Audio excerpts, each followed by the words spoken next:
We are living in a computer-programmed reality, and the only clue we have to it is when some variable is changed and some alteration in our reality occurs. We would have the overwhelming impression that we were reliving the present, déjà vu, perhaps in precisely the same way, hearing the same words, saying the same words. I submit that these impressions are valid and significant, and I will even say this: such an impression is a clue that at some past time point a variable was changed, reprogrammed as it were, and that because of this an alternative world branched off.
Good morning and welcome to the 5-4-12 version of the Robert Phoenix Free Association Radio Experience, also known as the Friday FARcast. I'm your host, Robert Phoenix, and we are just one day away from the supermoon. The supermoon in Scorpio, that happens tomorrow, and it happens right around for most of us in the United States. I'm going to give you the Pacific Coast coordinates. It's going to be about 7:45 tomorrow night here in California, which means that it will be roughly 10:45 in the East Coast, or the eastern part of the United States, for all you folks elsewhere, i.e. the British Isles, and I know a fair amount of you from the British Isles do listen to this show. That supermoon will take place 8 hours before the 7 o'clock time. So I guess it will be right around, it'd be the same time. It'd just be, well, actually be earlier. So it'd be, 7. So I guess for me, it would be around noon, for us in California, noon, my time. So figure it out. It's easy to find out. It's out there on the internet. It's a big moon. It is perigee to the Earth, which means it is.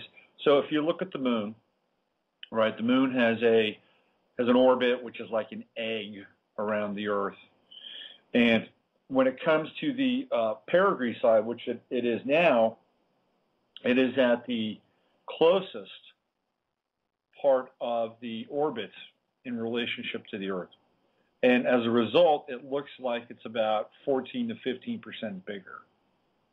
Now, if you have followed this show at all, you'll remember that I've talked about Jim Birkeland from time to time, the guy who used to work for the USGS until he went renegade, he went rogue, because he was pretty much spotting quakes based on variable details that were kind of outside of the scientific quake prediction model, which I don't really think they had at that time, although maybe they did, but they just didn't share it with us.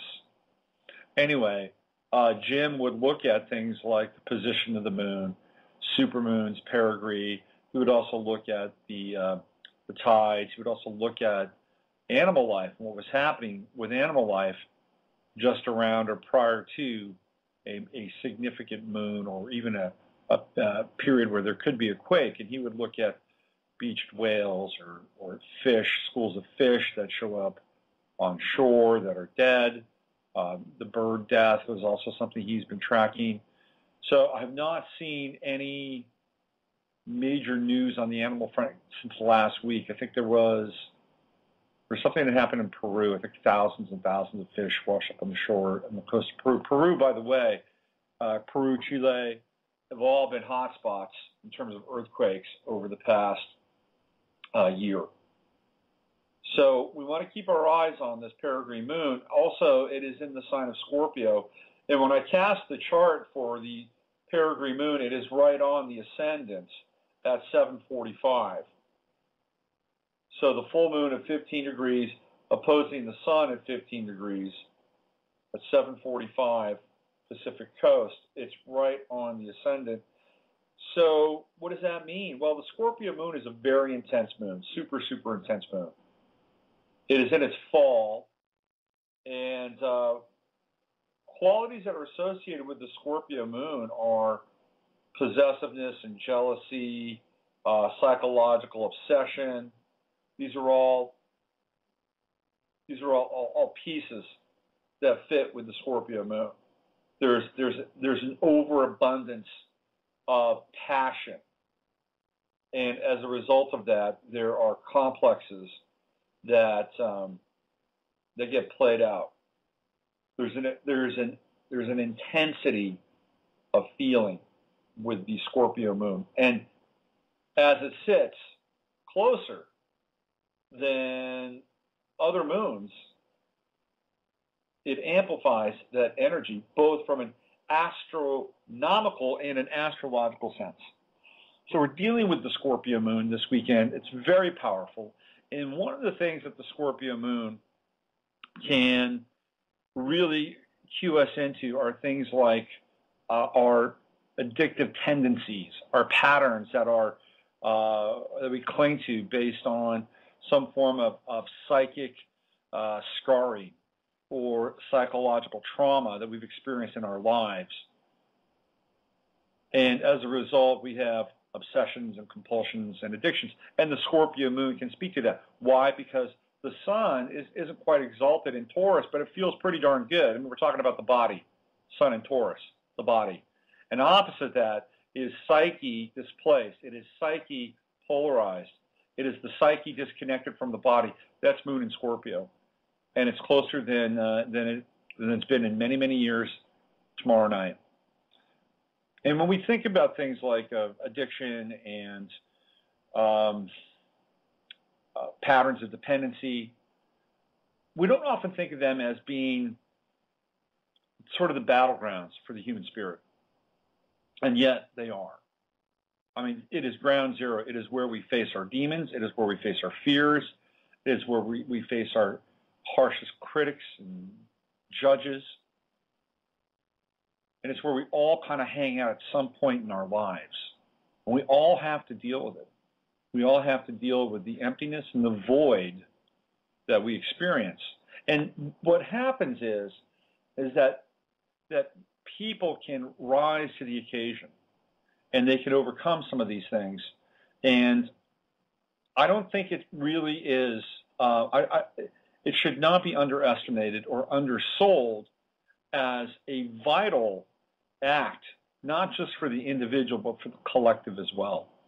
Because we don't often go to battle. We don't often, take a gun and hit the front lines and go to war. Although, if you read the headlines every day, it seems like the Department of Homeland Security and FEMA and the ATF and the IRS and the Army are buying just shitloads and records of money, of dollars, of guns, rather. So what we're doing here is we're theoretically getting ready to have a battle on the streets.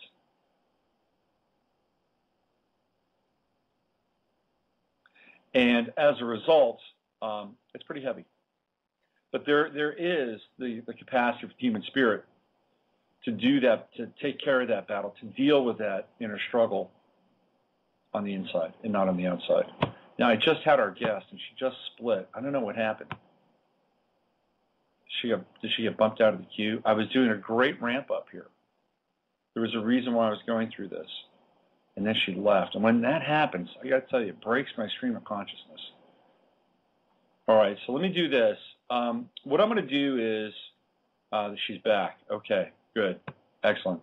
So I'm not going to waste any more gas. The reason why I got into this topic is because my guest, Barbara Imhoff, is a good friend of mine, and she's an incredibly talented person. She plays the harp, and she's a writer and a journalist and does all kinds of really great stuff, and she just went away again. Come back on there, Barbara. Come back. I'm about ready to launch into you. Don't go away. And I was just about to introduce her because she's overcome a lot of the struggles that I've been talking about. And they're heroic struggles, and everybody faces them. And this is really where the ground zero of humanity takes place. It's in the realm of the shadow. It's in the realm of addiction. All right, let's grab her right here, right now. Barbara? Hey, Robert. How's it going? It's going great, actually. Good. Yeah, good. My life is superlative. Good. So you were blinking in and out there while I was doing my rant. I'm not sure what happened, whether you hung up or got booted out of the queue, but you're here now, and it's great to hear from you, Barbara. Good to hear your voice. Yeah, I think it will be clear from now on.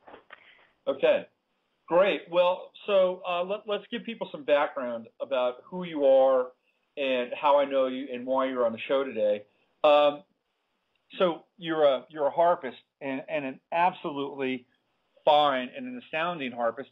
Harpists by themselves are pretty rare, and I think that you're in a class all by yourself because you've straddled so many worlds: the classical world, the world of world music, new classical music, even rock and roll. I mean, you've played your harp in all these different experiences and all these different idioms. So that really, in some ways, sets you apart from a lot of other people. But you've got so many other talents.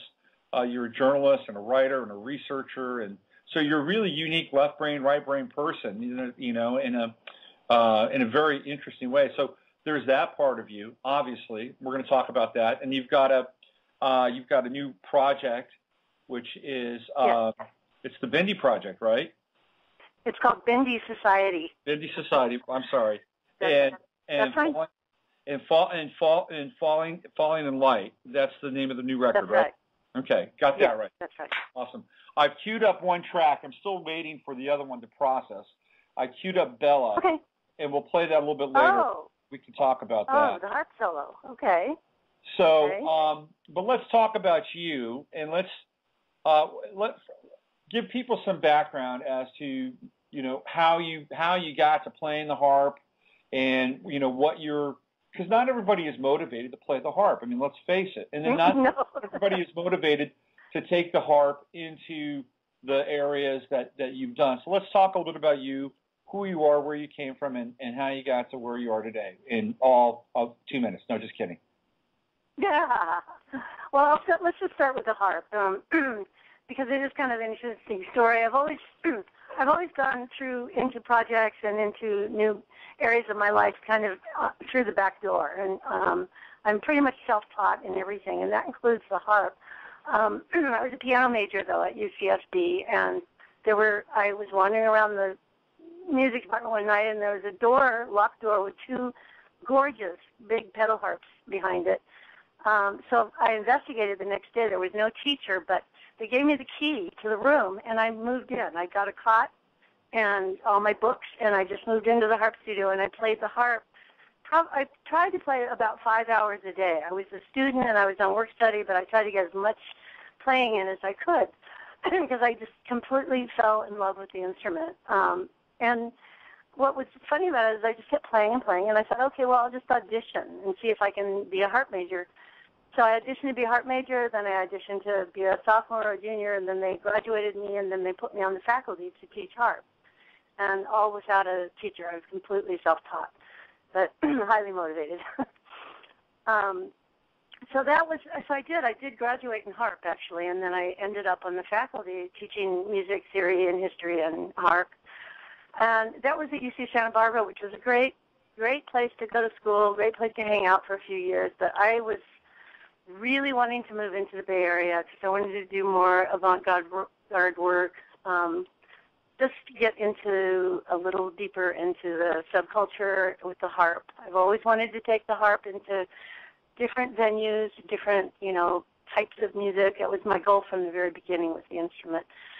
So I played orchestras for maybe 15 years, Oakland Symphony, Oakland Ballet, Berkeley Symphony, tons of local orchestra work. But I did finally find my niche here when I got into performing with multimedia theater groups. George Coates' performance works I played with for years. I also ended up writing the screenplay for one of his last projects called Right Mind. So I got into writing, too, with this whole subculture I got involved with. And then I wrote music and performed with Elbows Akimbo, which was a pretty radical theater group in the 80s. And then I started developing my own band. But the very most interesting thing about the way I developed on the harp was I met Ronnie Montrose, and I don't know if all your listeners know who he is. Well, they probably don't, but Ronnie was one of my guitar gods when I was a kid, and tragically he just committed suicide. But go ahead, talk about Ronnie, because it's a pretty powerful story. Well, Ronnie, first of all, he was and is an incredible spirit.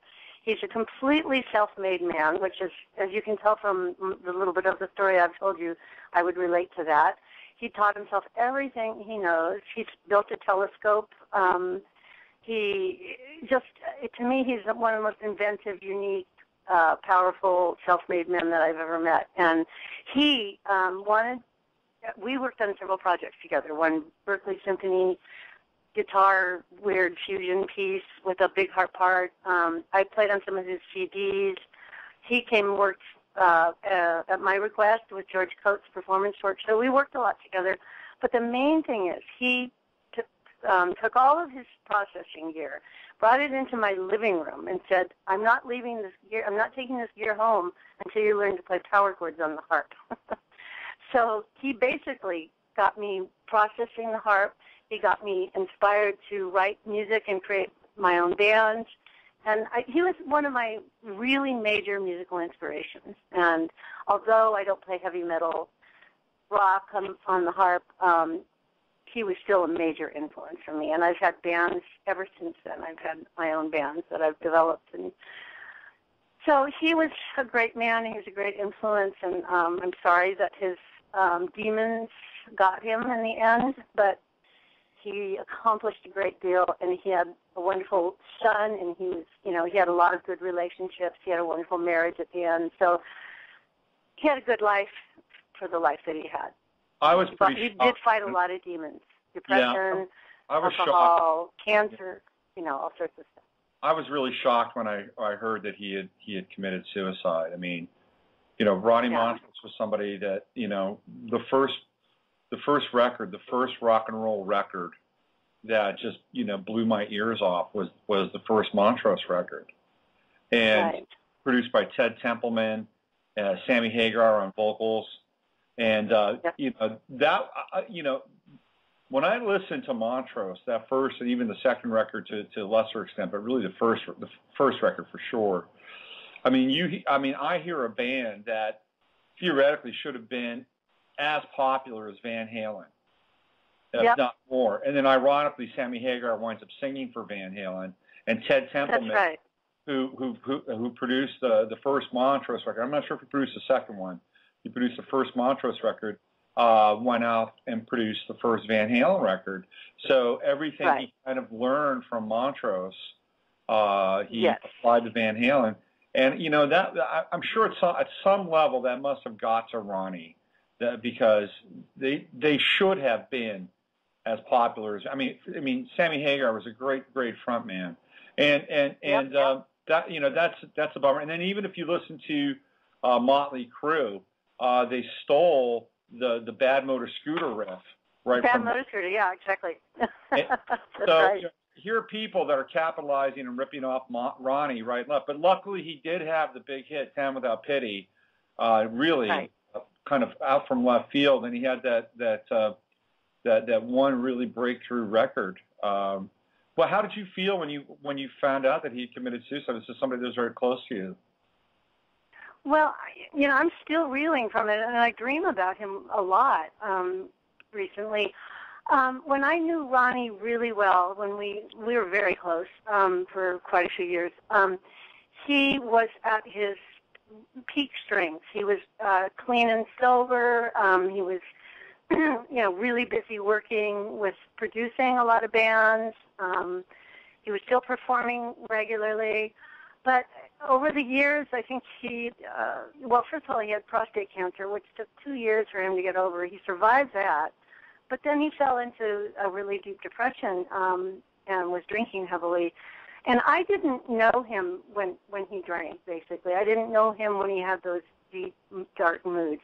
I knew a lot of dark sides about Ronnie, which we won't go into, but I didn't really see him in his depressive state. And so I was a little bit surprised, not completely surprised. He has a very dark side, and I know that. But I was very sad because he's overcome so many things. He really has. His whole not being educated in the least, teaching himself, rising to the top. But see, here's the thing about Sammy Hagar and that whole period.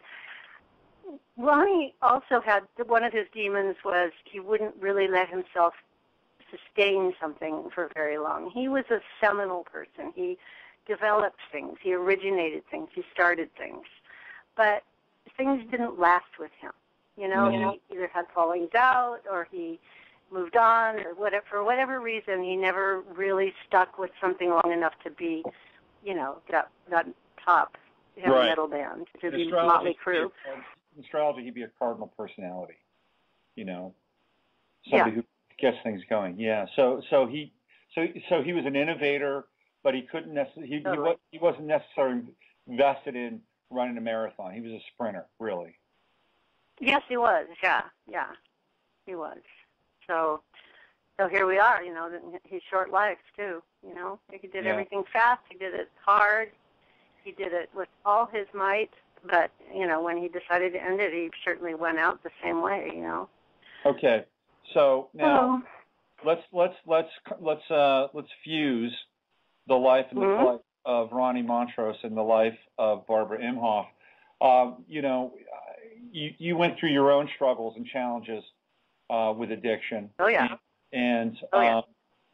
And you made different choices. You had a pretty good support network of friends that helped you out.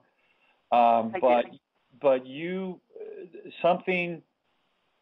I mean, what is it about the human spirit where somebody is a sprinter and somebody is a marathoner, and you seem to be a marathoner? I mean, here you are, you're back in the game, you're doing music, you're excited about this project, and you're clean, you're sober. What is it about the human spirit, and more importantly about your spirit, that allowed you to face down some of your demons? And if you want to share whatever you feel like you want to share with us, and how you got to this point where we're actually talking today on my radio show. Yeah, I'm alive. Yes, I'm alive.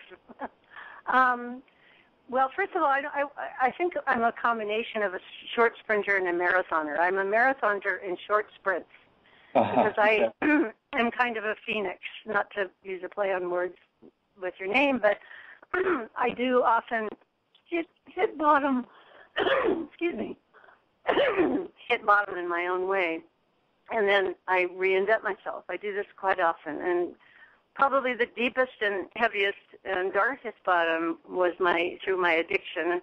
I will say I ended up on the streets, basically, and I am very, very lucky to be alive because I actually did die from this addiction, and I had to be brought back, and it took several attempts, and so, I ended up losing everything. Now, you're right, though. The interesting thing is I had, people think, oh, it's because she was a classical harpist and then she got into rock and roll, and that's what happened. And ironically, nothing like that happened. My support group and my fellow musicians were all really wonderful, supportive, normies, I would call them, good people.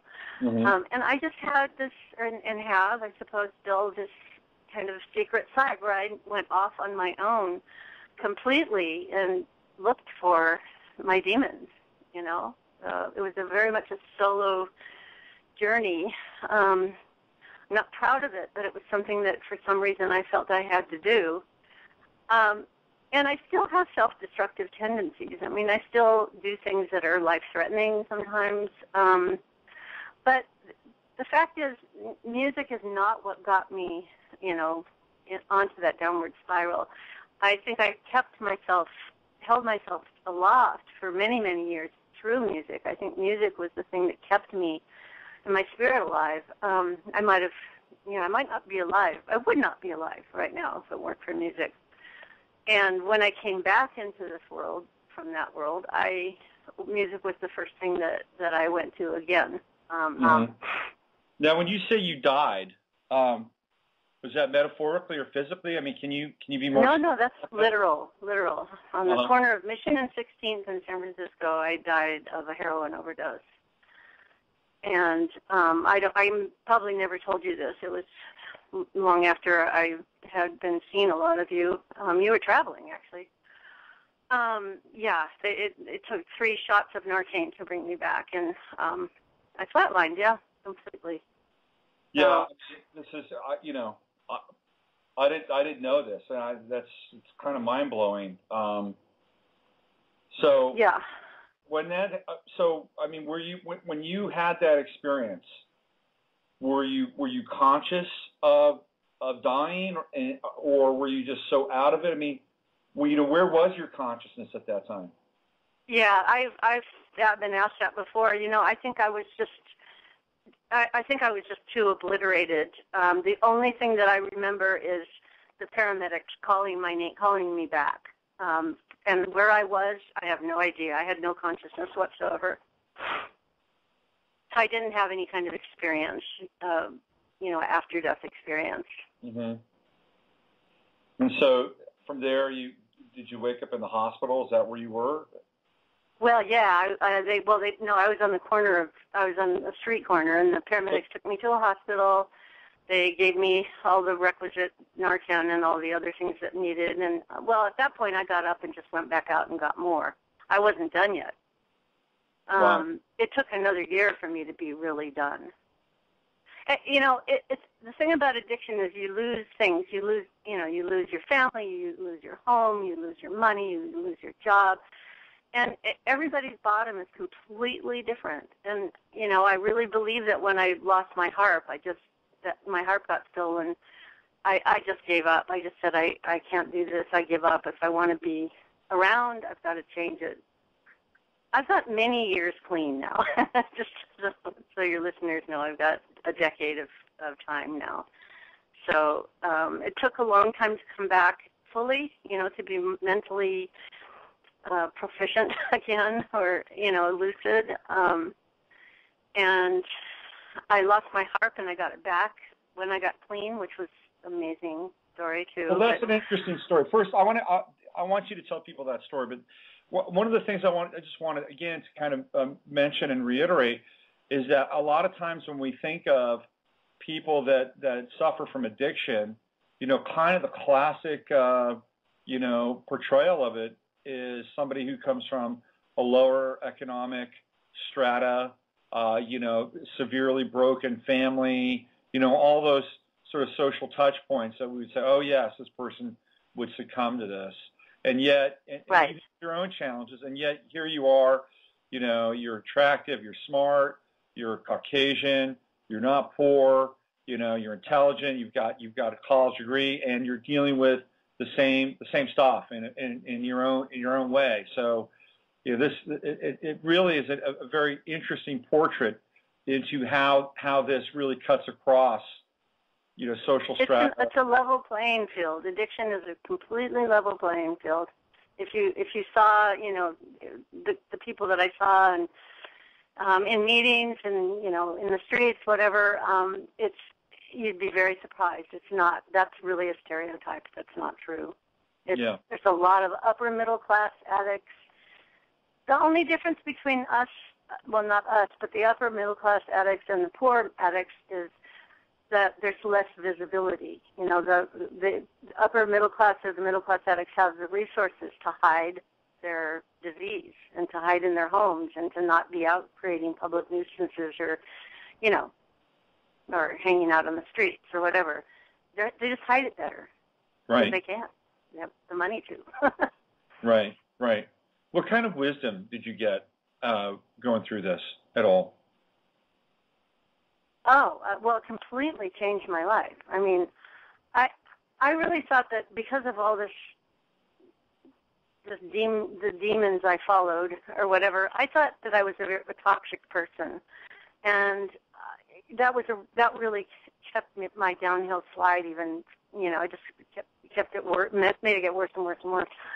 But when I got clean and did some work around it, a lot of work around it, I realized that I'm not a toxic person, that I've done things that are considered wrong or bad or, whatever people want to name, they want to put on it, but that I have all the attributes of, everyone has all attributes, and that I have the option to be a different person and to be a better person and to overcome all of this. And that's what I got from it, that I'm not, people that are addicts are not bad people.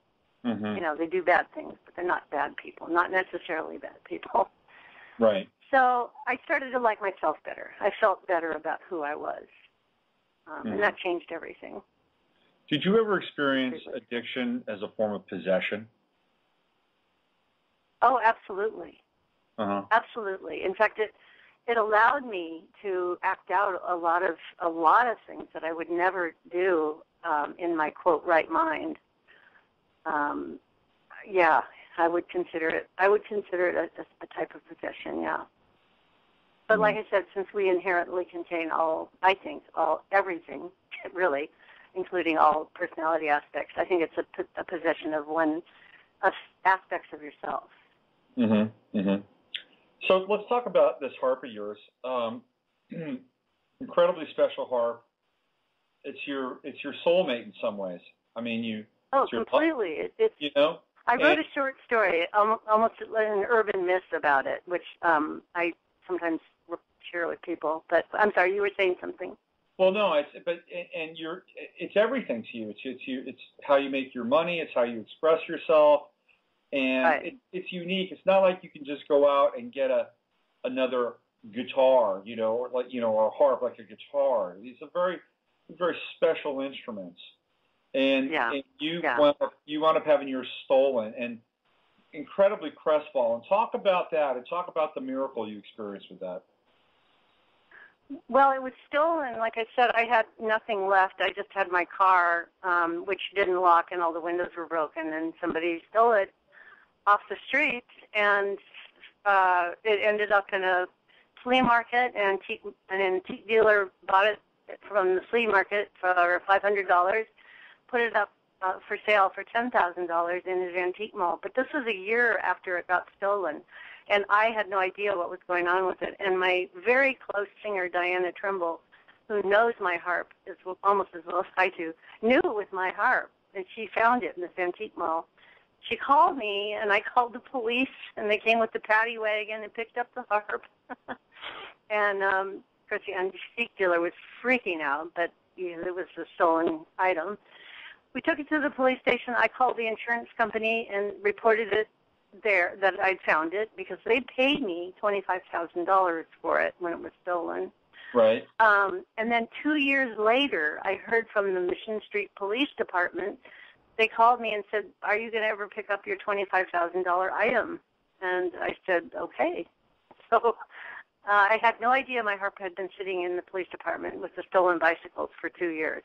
None at all. So I went and got it, and this time I didn't tell the insurance company because they never bothered to come in 2 years to deal with it. So I figured it was mine.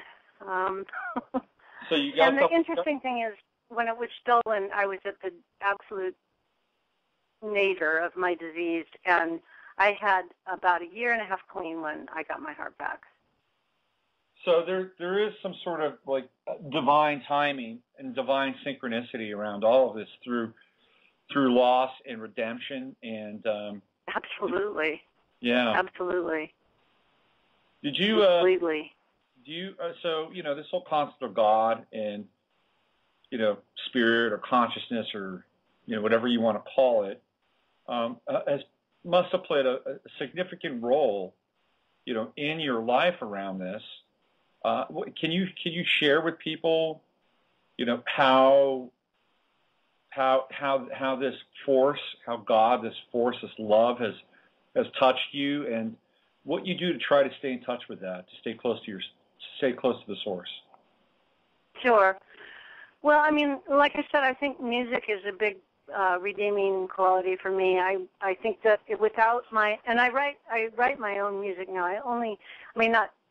It's not a legal issue, but I write pretty much and play my own music now. I used to play a lot of other composers and played in orchestras and all that, but writing music is definitely a way to be in touch with the spirit. I mean, when I write music, it's like I have to get out of my own way and let just God or whatever you want to call it just come through me. And so writing music is definitely a spiritual practice for me. Mm-hmm. And then I can't remember exactly what you were asking me, but my harp is a very sacred object to me. It's that particular instrument. It's almost 100 years old, and the fact that God, let's call it God, allowed me to live through one death experiences and several near-death experiences, and allowed me to continue to have this incredible instrument in my life as a companion, as a soulmate. Well, that just isn't coincidence, and it isn't an indifferent universe. I mean, you'd have to be a really calloused individual to not realize that, that God has worked in my life, and I have to accept that, and I have to be grateful for it, and I realize I must have a purpose because I really shouldn't be here. Mm-hmm. Mm-hmm. Well, let's talk about your latest purpose, which is the Bindi Society, and this is kind of a combination of it's like a combination of Bay Area super groups that have very feminine power and focus. You have Haunted by Waters, Cuckoo, and the Beast of Paradise, all together, all present on one project. Let's talk about that for maybe the rest of the show. Sure. Yeah.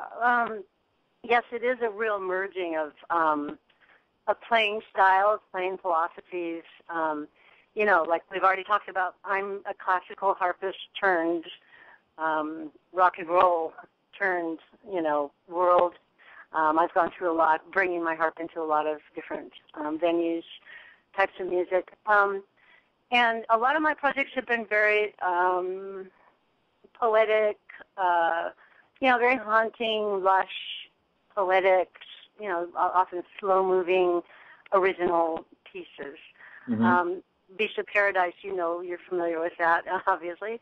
And you're familiar with all my projects. Ring with Patty Clemens was also more poetic, more, sort of soft rock or whatever. Mm-hmm.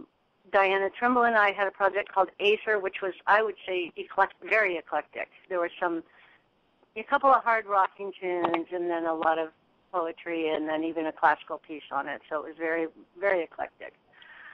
But I think, Tina Blaine, who's the percussionist in the group, she was into cuckoo and she built MIDI-controlled instruments in the 80s. She has a master's in entertainment technology from Carnegie Mellon, and she's designed a lot of instruments, a lot of museum pieces, worked a lot with audience interaction-controlled devices.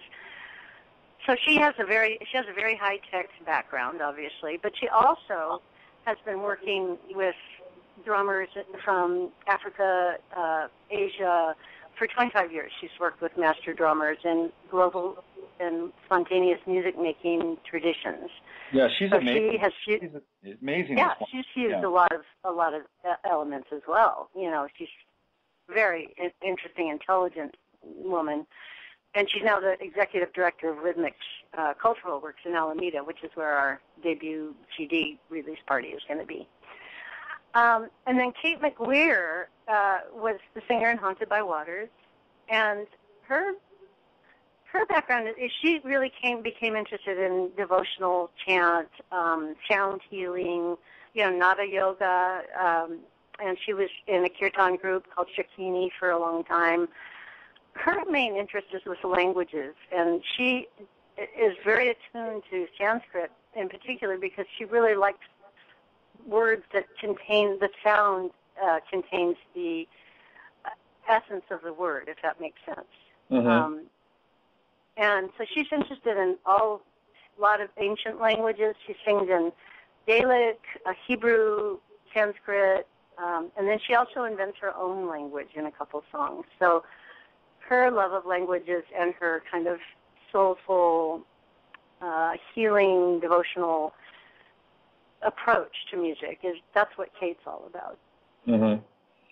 So, and then we have Nate Pitt, who's the funky electric bass player who just ambled in and kind of wide-eyed is playing with us because he's used to playing real funky music.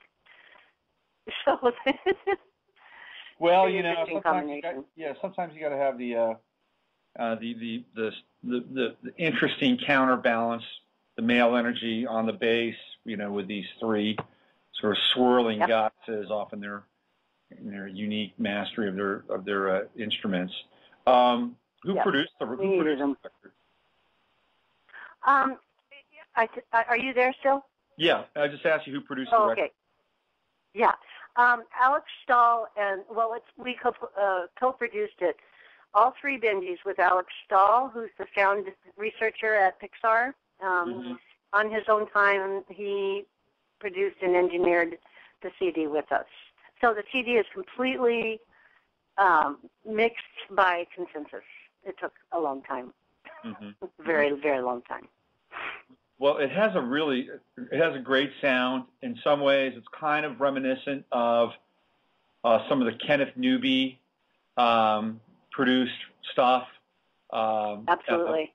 And has a really great sheen and a little bit of resonance and reverb and echo, but not going over the top. So it's got a real nice ambiance to it.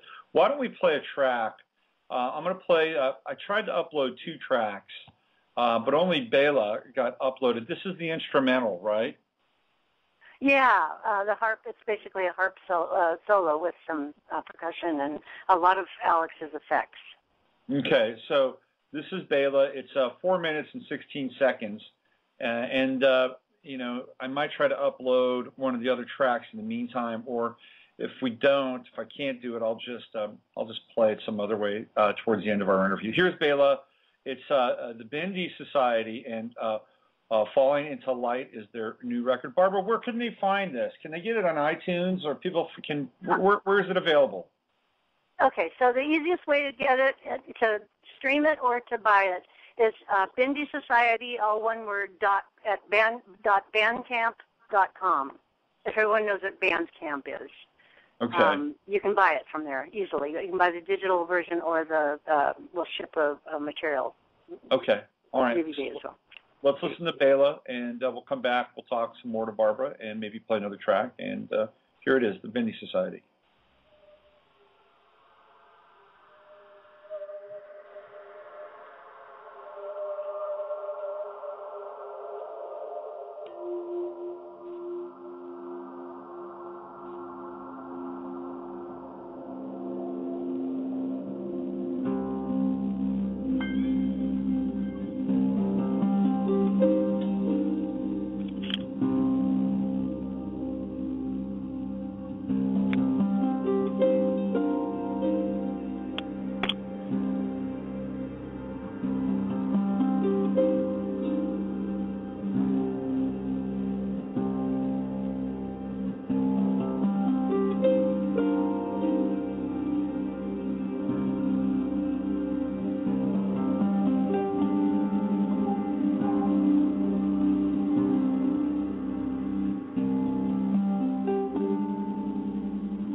Oh, it's absolutely beautiful. Oh, thank you. Yeah. We need to go ahead. It reminded me of a koto, actually, at points. Yes, it's the processing that we chose. Some of the sound effects we invented for it. It was almost on purpose, but we still wanted it to be a harp, and obviously a harp. So. Yeah. Alex is a great sound engineer. He's a researcher. He's just invented, actually, a speaker that is can work on all malleable surfaces like large leaves and clothing, and it's beautiful, impeccable sounding speaker. And he's being hired by Disney to create a bunch of plants for them and costumes for them, wearable costumes. But besides that, he has a wonderful ear for effects, and I've been working with Alex for a couple of decades on effects processing and on the harp. So. He's kind of a major player at Pixar, isn't he? Well, he is somebody who's not directly involved in the making of movies. You know, he's a scientist. He's a researcher. So he has his own kind of world there. You know, the research portion of Pixar. But he's becoming. A lot of people are getting interested in him. Like I said, Disney's hiring him now. Imagineering is working with him on a project. So he's getting a name for himself. You know, he's a very, very talented man. He's actually our bass player on the CD as well. Nate is now playing with us. Nate Pitt is now playing live with us. Alex layered a lot of beautiful bowed, his own. He built his own bowed bass, and it's gorgeous, electric bass, and it's gorgeous. Mm-hmm. So he's a very talented man. Well, it sounds like he's going to be working with Kenneth Newby, too, on some projects coming up. Oh, good. I love Kenneth's stuff. It sounds like you've been surrounded by a lot of genius, really, throughout your musical career. I mean, Alex, Ronnie Montrose, me. No, just Diana kidding. Trimble is one of the most brilliant people I've ever known. And Diana? She doesn't necessarily... Diana Trimble? Yeah. What is she up to these days? What is she doing? She lives in London, and she's still writing. She's writing a lot. You know, she and I both got interested in writing in the past couple of decades. And you should go to her website. She has a blog. She's, singing. She's singing a lot with various people. She's still very busy. You know, it's hard in London. It's a hard world, hard life, and very hard to get in to the musical world there. But she's doing it. She's doing okay there. The last time I saw her, she was very into Santo Daime. She was. I did that with her. I did that with her for several months. We practiced Santo Daime. That was an interesting side trip for me. Now, so let's talk about this. All right, this is kind of an interesting point of departure here. Santo Daime, for people that aren't aware of this, it's the Brazilian ayahuasca religion, for lack of a better term. It's kind of this interesting fusion of Christianity and ayahuasca, right? Well, what's even more interesting about it is it's this weird fusion of Catholicism. So there's a lot of, the practitioners of Santo Daime wear Catholic uniforms in their practice.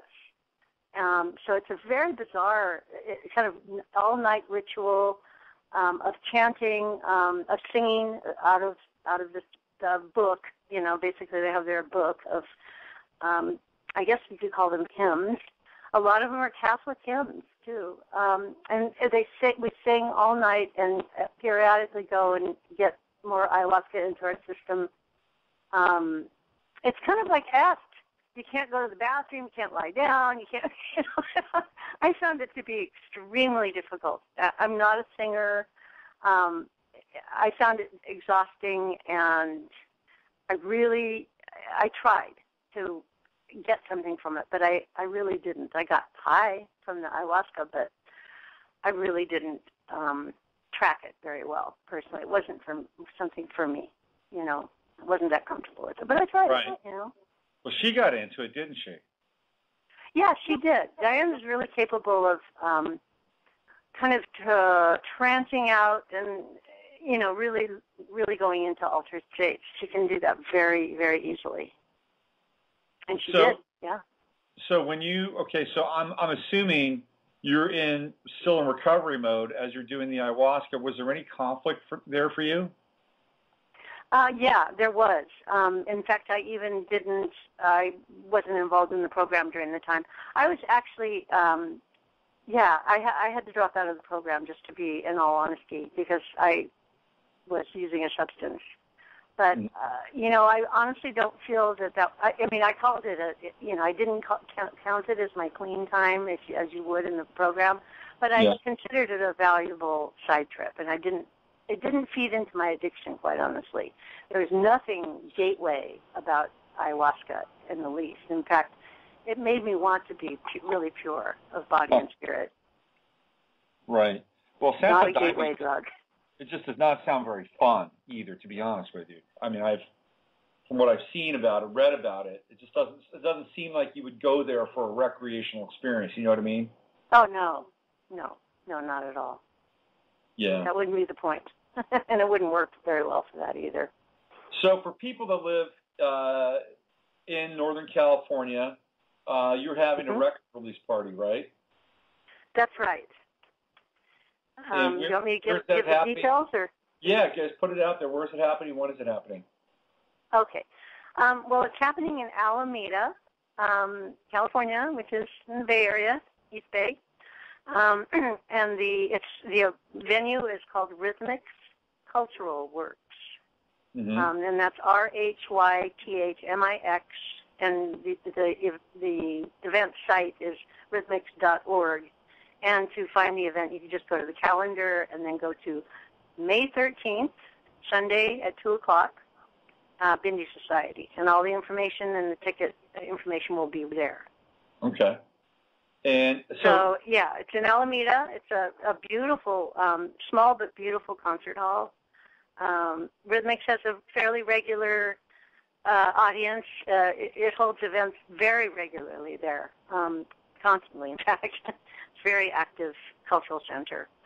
The tickets are, either brown paper, you can get it through brown paper tickets, or you can call the venue itself at 510-865-5060, and the tickets are $15 in advance, $20 at the door, and $10 for students and seniors.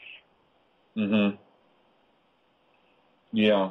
Okay. Well, that's. And Bindi Society is playing, but also Stephen Schultz is playing, which he's playing with the Bindi Society, and he's also doing his own set.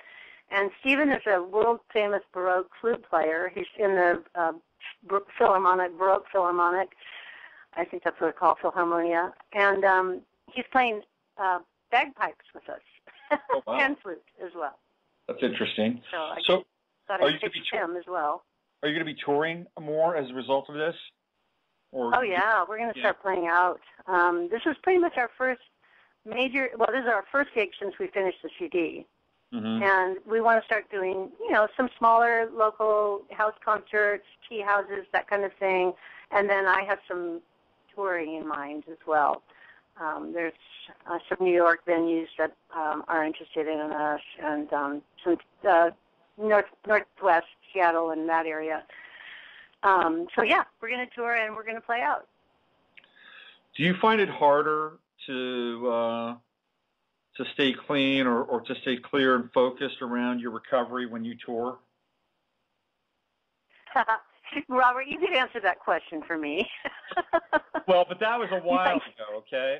Yeah, that was a while back, yeah. Because it opens up a different portal for you, Yeah.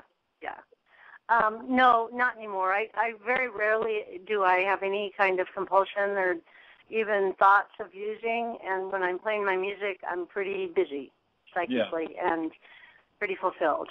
And I love to travel, and I've done a lot of traveling since I've been clean. I've went to Guatemala for a couple of months. I've done a lot of clean touring, traveling, whatever, and I love it. And I'm at my absolute peak when I travel. I'm my most attentive, most alive, most engaged, and no, I have no desire to use or drink or anything. That's awesome. Good. Well, good. So we're in favor of touring then. All right, let's tell people one more time where they can go and get. And by the way, I'm going to put the link up on the show page, and that way it will be there for everybody to see. But I would encourage you to get wider distribution on that. I mean, because I think iTunes and some of the other places out there would be just more ubiquitous. But anyway, tell people where they can get the full CD. Yeah, well, that's all coming. That's all coming down the line. We Magnitunes has signed us on, and through them we will be on iTunes. Do you know Magnitunes? Yeah, I do. Yeah. Yep. Yeah, so we will be on iTunes soon. Right now, this is the best way to go, though. It's Bindi Society, all one word, .bandcamp.com. And you can stream the songs. You can buy them in digital form, MP3, 320 form, or FLAC, FLAC form, whatever format you want. Excellent. Okay. Well, Barbara. And the event is, again, at Rhythmics Cultural Works on May 13th at 2 o'clock. And are you going to put the link for that up as well? Sure. I'll be happy to do that.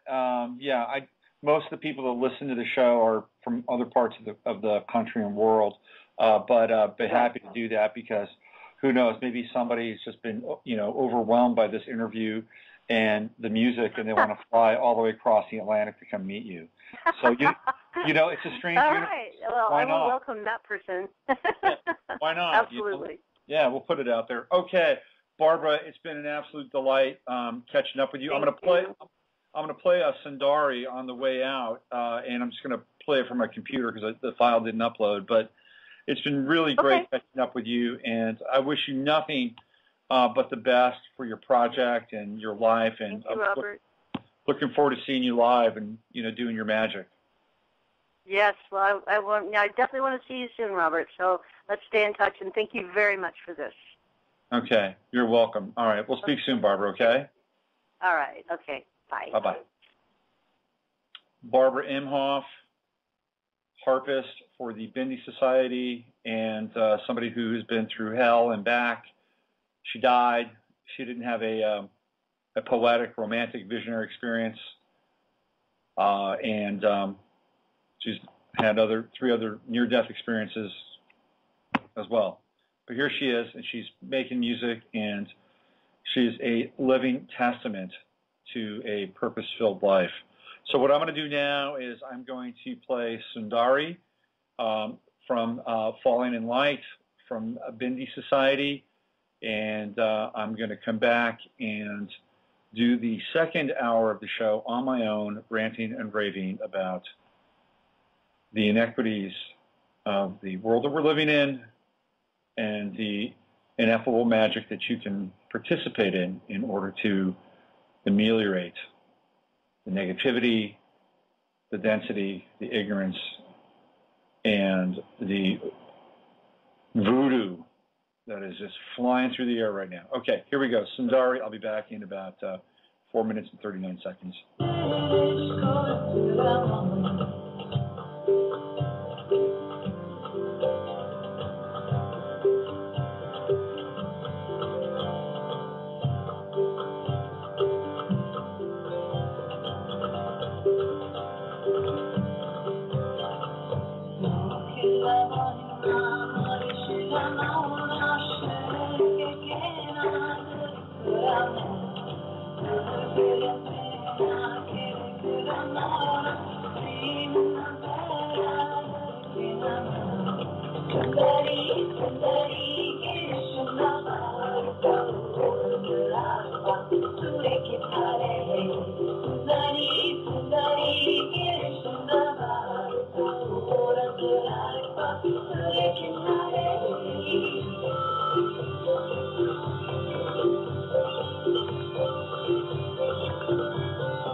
That was Sundari. Ooh. Hold on a second.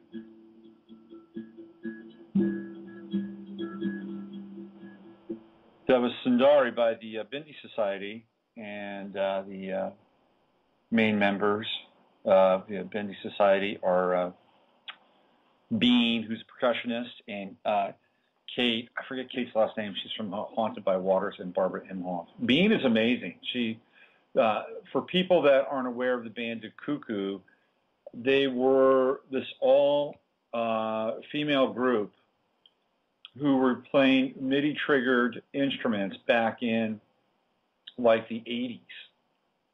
You know, so we're talking, like, 1988, 89. They're right there at the beginning of MIDI, and they're using MIDI and MIDI-triggered lights, and part of the group is comprised of two serious percussionists, and Bean being one of them. And they were really a very hot property at the beginning of the 90s. They would be flown all over the world to do computer conventions, and they go to Japan, and they'd show off their gear and everything that they did. And one of the leaders behind De Cuckoo was Candice Pacheco, who wound up having her own kind of solo career.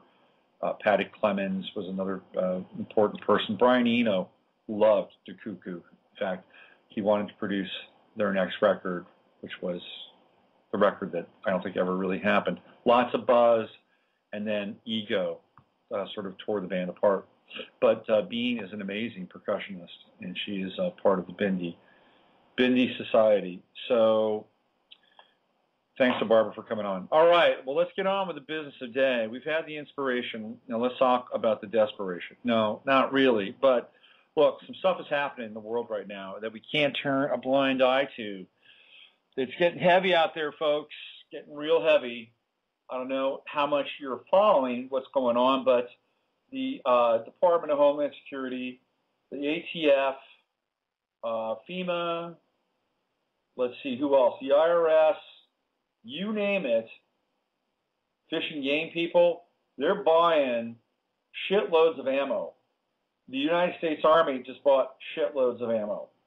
Okay, they are preparing for a major civil war in this country. I hate to say it, but they're preparing for it. And if they're preparing for it, then they're probably more than willing to light the fuse in order to make this thing happen. Because I think that based on all of their modeling, now remember, these people in power, they practice game theory. And game theory was developed by John Nash. We all know John Nash through the movie A Beautiful Mind, where he was played by Russell Crowe. And game theory is fairly complex, but essentially what it does is it allows the person who, or people or group, the ability to model what the other person is going to do or what the other group is going to do. So it's all simulated. It all gets simulated in as close to real time as possible without it actually taking place. So what's happened is that if the great minds of the people that are managing theoretically this situation, what they've done is they've taken all these variables and all these statistics, right, and all the data. Like, they know how many people in this country have guns. They know how many rounds of ammo have been bought. They've basically broken down which parts of the country are more heavily armed than others. It's all out there, especially since people have been having to register their firearms on a database. All that stuff is available, and all this information is fed into these massive computers, okay? Now, take that with chatter. Chatter being everything from what's happening right now on this little internet broadcast to what's happening in terms of keywords. Think of Cliff High on steroids. That's their programs, okay? So they're taking that information and they're crunching and compressing that. And they're crunching and compressing that against all their statistics about who's got what and where they have it. That's all being crunched and compressed, okay? And then they play out scenarios. What if X happens? What if Y happens? You know, they have these little simulated potential realities that get played out on these massive computers so that they know how to model against all these different variables. Now, if you are following any of this, you'll notice that there are lots of martial law exercises. They've been going on for a while. This is not anything really new, okay? I remember back in 1998, they had a big one in Oakland. So this has really been going on for the better part of almost 2 decades now. So, but it's still happening. It's still going on. And apparently, Russian troops were training with American troops on some form of a military exercise here in the States. If you look at what's happening in Chicago and it's interesting, right? Chicago, where Barack Obama is from, they have NATO is meeting in Chicago, and the G8 is meeting in Chicago. And Rahm Emanuel is the mayor of Chicago, and there is massive, and I mean massive security happening in Chicago. Apparently military helicopters are flying all over Chicago. They've dinged. The city of Chicago, I think, is making like $38 million off of security measures. So, for instance, they're allowing private security companies to come in. There's all kinds of glad-handing and backroom dealing, and people are going to have to go through these checkpoints in Chicago. So they're rolling out these, really Orwellian kinds of security measures in Chicago, in a major city. I mean, they've done this in small little bumfuck backwater locations like near the Arizona border or Florida. It's where they test the bugs out. Now they're rolling this out in Chicago for the NATO and the G8 meetings. And then you read all this information about the stockpiling of bullets and ammo that all these government agencies are accruing. So I don't think it's out of the question that we could be staring down a major conflict here in this country before the end of the year. I'm just putting it out there. If the dollar goes south, or if people wake up about Fukushima and realize that this reactor 4 is within one minor earthquake of completely fracturing and pretty much obliterating the northern hemisphere, people realize that, then there's going to be some serious hell to pay on the streets, and these guys apparently are ready to deal with that. I've been following a story about a guy by the name of JT. Again, we just don't know how real some of this stuff is. Okay, I'm just, caveat with everything. Now, I first ran across this JT guy during the Occupy Wall Street movement, and he had a kind of a prominent place on a video, which is how I knew about him. And it was in Arizona, and we know that in Arizona you can be armed to the teeth.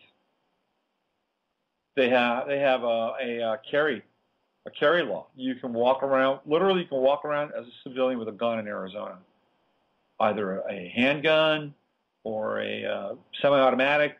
So these guys were showing up at Occupy Wall Street, with guns. And they were dressed in camo, and they were part of the Citizens Border Patrol, which meant that they were kind of a militia group. And they're dead now. They are dead. Now, here's the deal, okay? Was he real? I mean, was he really JT? Was he really part of the militia? I mean, I call into question just about anything now. So, was he real? If he was real, and it went down the way it did, the word on the street is that they were taken out. Now, the mainstream media is reporting that they were a neo-Nazi group, of course, neo-Nazi, and this guy JT killed everyone and then killed himself. Because apparently neo-Nazis are just out of control. They hate everyone, and then ultimately they hate themselves. They're destructive. They're nihilistic. So you can find that version of the story on Yahoo and other mainstream media. You can find the other version of the story out there. I think Before It's News might have it. Maybe the Intel Hub, people that cover this kind of thing.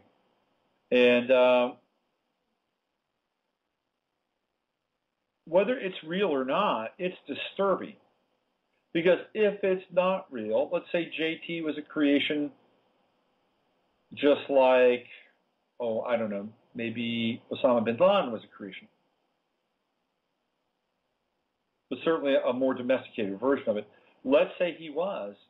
We still have this propagandized piece of marketing, dark marketing. But let's say he wasn't made up. Let's say he was a real individual and this group did exist.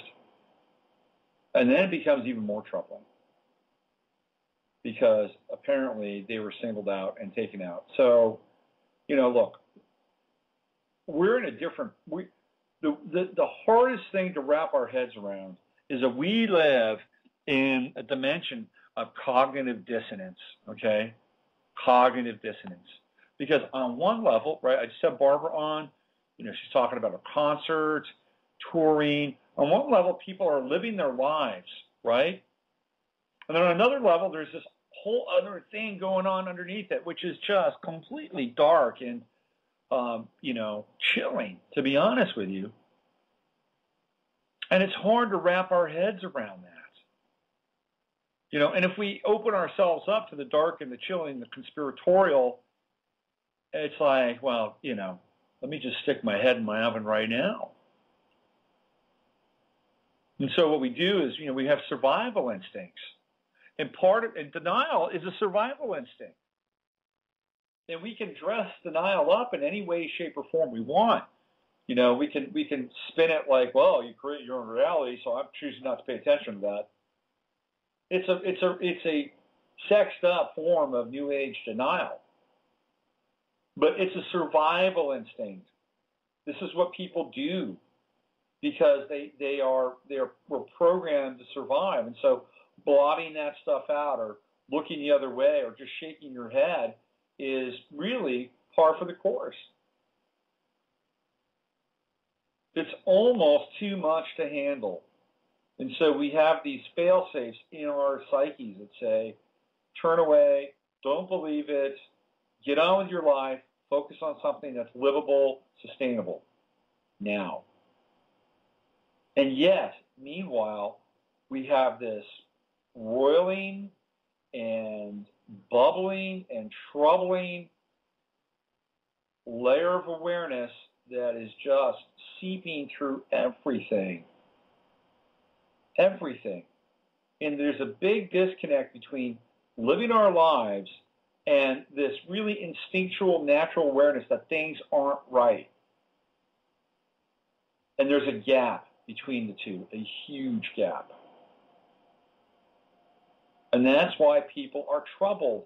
That's why, in many ways, people are going through addiction and going through their pain and going through their suffering.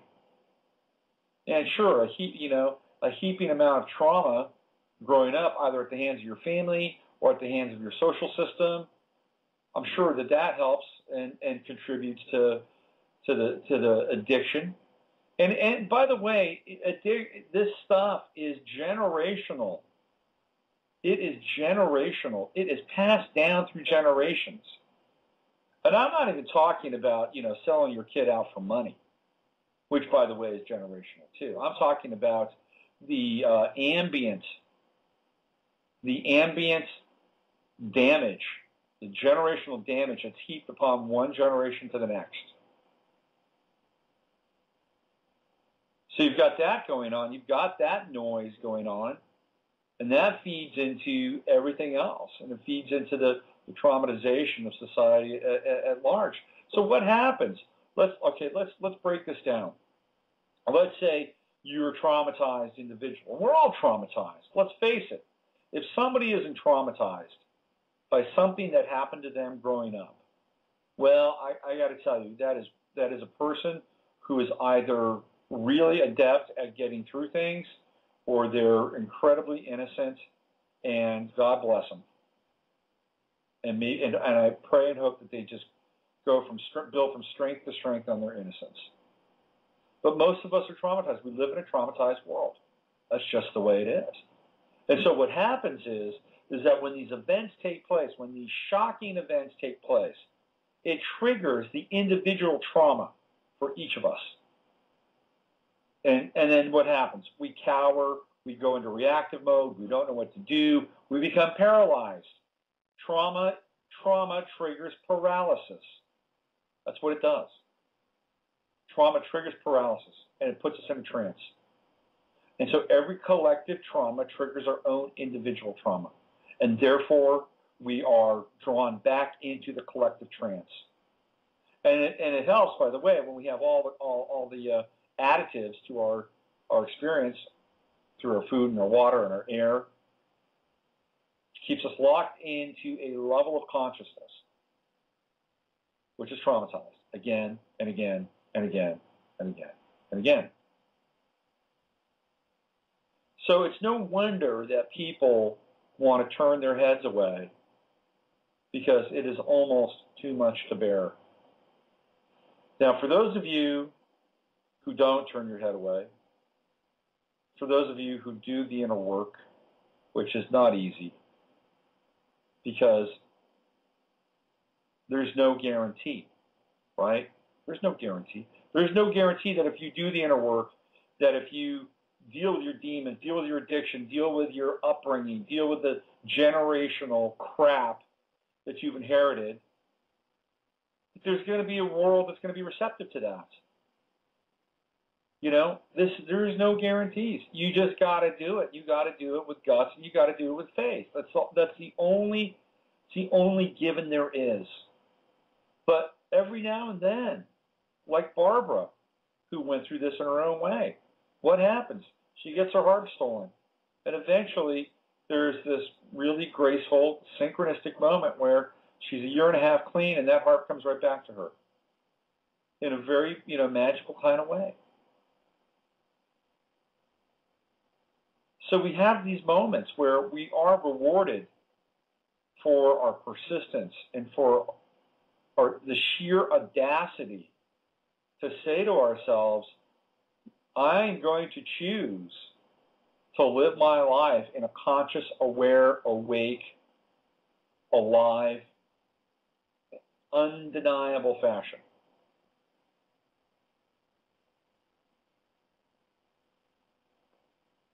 Because that's where we're at. Now, there's no guarantees. There are no guarantees.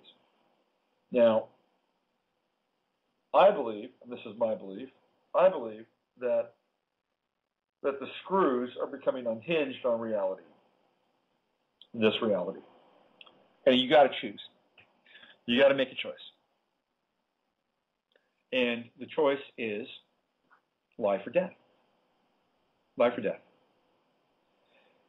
And you either choose life, meaning that everything you do is proactive in terms of loving, supporting, and nurturing life in and of yourself and around you, with people around you as well.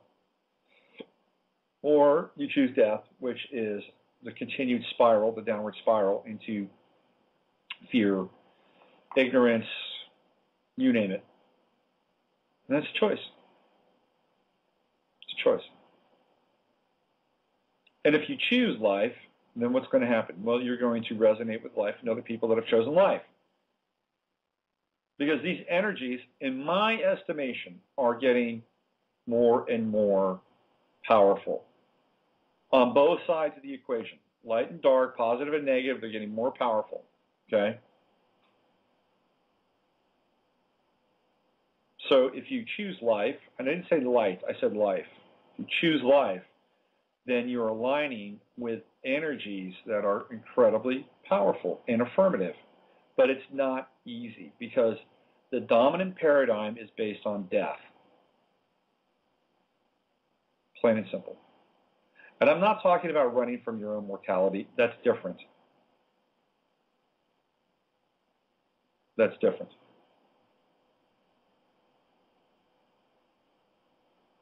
Because by choosing life, you are also conscious of becoming aware of your own mortality. Trust me.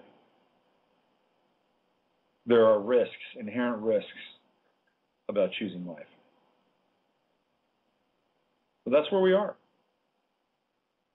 And that's the only choice we have right now. And there are no guarantees. But I do believe that as the screws on reality become unloosened, that we're going to see, again, this real divide between light and dark and life and death. We're going to see this clearly. More and more. It's just going to become more evident. It's really funny. I don't know how many of you have been following this Barack Obama thing. Which Barack Obama thing am I talking about? The book. There's a new there's a new biography of Obama, of course, coming out just before the election, and it talks about and Obama talks about his girlfriend in New York. I forget what he called her. But he talked about her in terms of race because she was white and privilege. And this new biography talks about her as well. Well, Obama comes out and says, well, she didn't really exist. She's not really a real person. That she's a composite of all these women that he's met. And it was a device used for compression, composite compression. Fascinating, these concepts, They're not even real. It's not a real person. It's a composite person. It doesn't happen in real time. It's compressed time. All these other events are compressed together to create a synthetic reality and a synthetic person and a synthetic conclusion. This is what we're dealing with. most recently, Elizabeth Warren, who is running, I believe, for the Senate in Massachusetts, was outed for using her Native American status to get breaks on admissions and student loans and everything that goes along with going to college and paying your way through school. Well, she claimed Native American because it afforded her a serious discount in that world, in that experience. And then people tried to find out if she was really Native American based on that, and clearly she wasn't. But she had to go very deep into some genealogy to find out she's 132nd some Native American tribe. Can you believe that? 132nd. And based on that 132nd that she had to find, by the way, after the fact,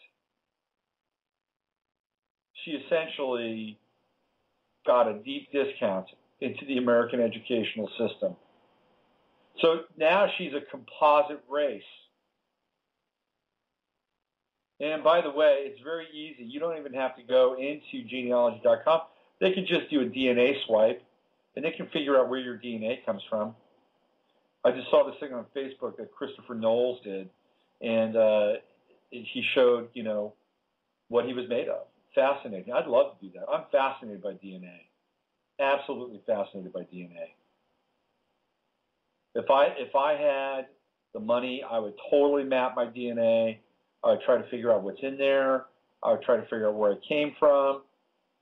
It would become a huge hobby for me.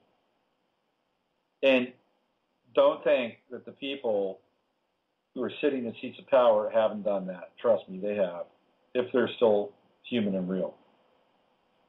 But anyway, this thing with Obama is fascinating because it goes to show you just how unreal people's stories are, especially people in positions of power. It's totally unreal. And so we're finding this stuff out. We find out it's not a real woman, but a composite. We find out it's not a real event, but a compression.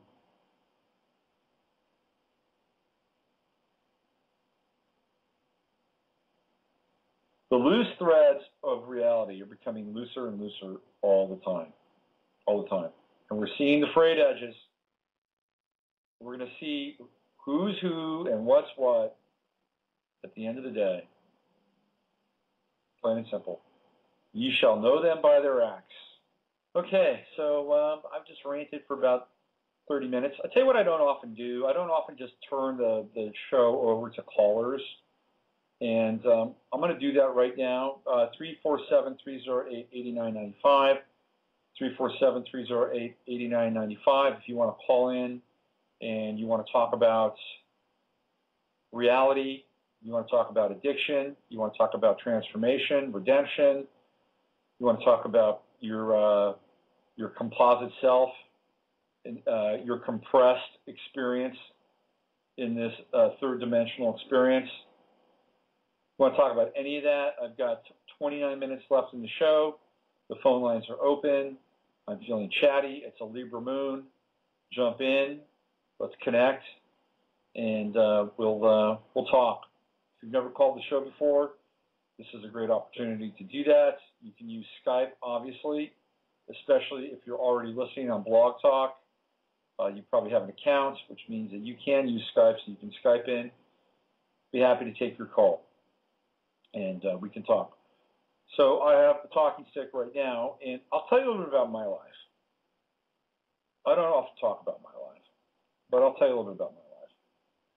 And I'll tell you about some of the challenges that I've had, and perhaps this will give you permission to talk about some of the challenges that you've had. So I guess a lot of you don't really know about me, do you? Okay, so here we go. I'm an only child. And I was born from parents that grew up in pretty severe conditions, both of them. Okay, and I've looked at this from a cultural perspective. And my parents were the kids of Depression-era parents. And the Depression, and I've spent a fair amount of time looking at the Depression. And the Depression was the economic atom bomb that obliterated this country. And not just from a cash perspective, but from a class perspective as well. And there was a real ramping up of general wealth that was taking place during that time. Now, not everybody was wealthy. There was dirt, there was squalor, there was poverty. You could go into the inner cities, go into New York City, and you could find just, you know, these neighborhoods that were just teeming with disease and crime and just horrible living conditions, child labor. That was going on too. I'm not going to paint a wonderful picture of America at that time, but there was the beginning of the accrual of wealth from the middle class down. And the Depression was a staged event. It was a completely staged event, and it was based on the crash of Wall Street, obviously. And people were suckered in by buying stocks and buying on margin. And this was all engineered, right? It was all engineered via newspapers, massive. Get in on the market. And you could get, you know, spend $100 and get $1,000 worth of margin. And you just had to pay it back when that margin was called. It was called a call loan. Well, all those loans were called at the same time. And people just could not get out fast enough. And that's really what caused the market to crash. And so what we had here is we had people losing wealth, you know, whatever wealth they had accrued. And that was all planned. It was all planned. And as a result of losing that wealth, there was also a major hit to the American psyche. There was shame. You know, shame reared its ugly head during that time. People jumped out of windows, out of buildings, Black Friday. But this shame was internalized. And the people that grew up during the Depression were deprived. They were deprived not only of money, for the most part, but they were also deprived of emotion and love. And these people grew up to be tight-fisted. Not just tight-fisted in terms of their bank accounts, but in terms of their hearts. Because they did not grow up in luxurious and abundant, emotionally abundant times. And so what happens? They had kids. And they passed their hardship on to their kids. Now I'm talking about the silent generation. And the silent generation, they grew up with parents that just were not necessarily there for them, or they were still reeling with, you know, difficult economic circumstances. For my mother, it was both. She grew up in a big family, you know, hardly any money. When she was young, they had to go outside their house to use the bathroom. They did have hot water, family of 5. And that's what she grew up with. Not enough love to go around, barely enough food to go around. So that's what she grew up with. She was the oldest, and what she was shown by her mother, the love that was modeled to her by her mother was work your ass off and don't get rewarded for it. That was the model that my mother was shown. My father, he was a product of a broken home. And back in the 50s, broken homes, or 40s even, it was in the 40s, broken homes just didn't really happen. I mean, people didn't get divorced. And his father was an alcoholic. And married my grandmother at a young age. She was 16 when she got married. And eventually got divorced. And, you know, what is a woman who's 20 years old or 22 years old or whatever she was, how does she live? What does she do? She didn't come from money. She had to put my father in foster homes so she could go out and work at times. That's what she did. So my father grew up in shitty foster homes where, you know, probably some, you know, crappy things took place. And I know for a fact they did. He was scared. One night as a kid, one night he went to bed in a strange home in a dark room, and there were spiders crawling all over the place. He didn't know who these people were. Could you imagine how he felt?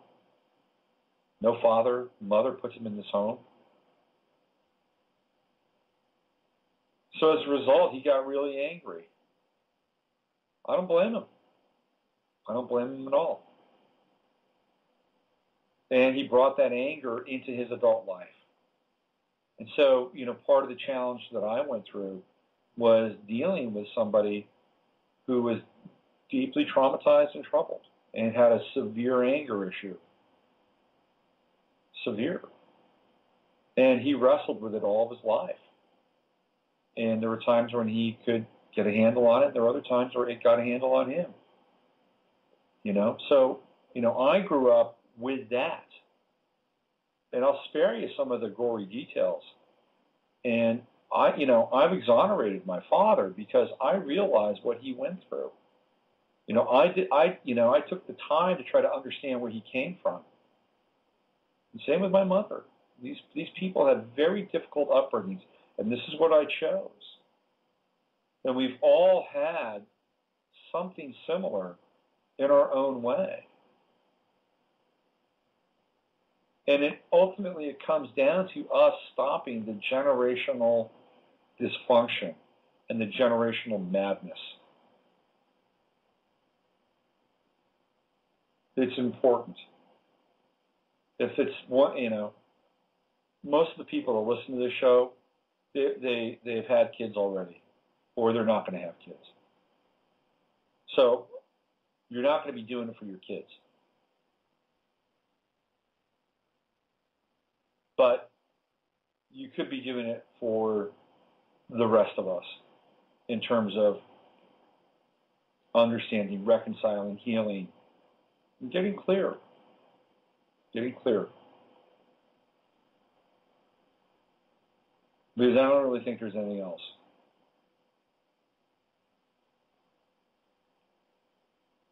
And what happens when you get a bunch of people together who have achieved a state of clarity, who have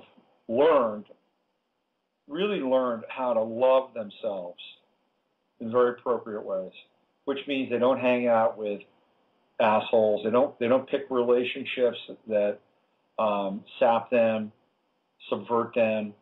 They don't deal with substances that can really derail them. And this is really what self-love is about, is keeping the fuel line for a greater source of love to come into your life.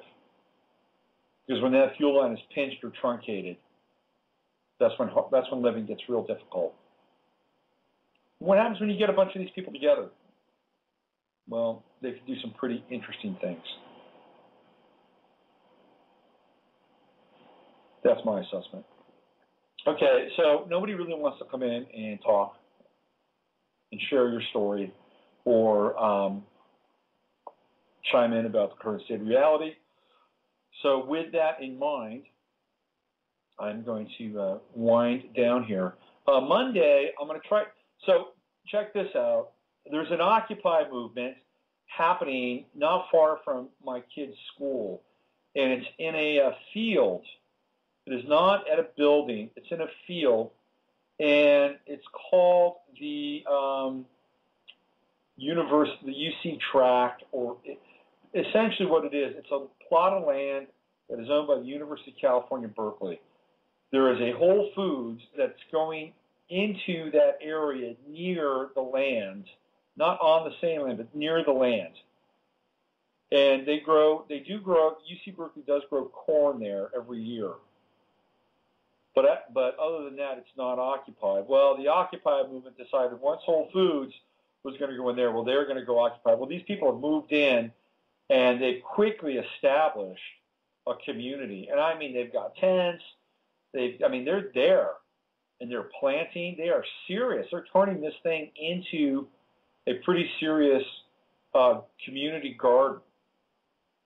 And I'm going to try to go out there on Monday and either do my show live, or I'm going to be there over the weekend. I'll do some interviews with people. If I can get an internet signal, I'll do the show there live on Monday and try to talk to these people and find out what their intent is and where they're taking this thing.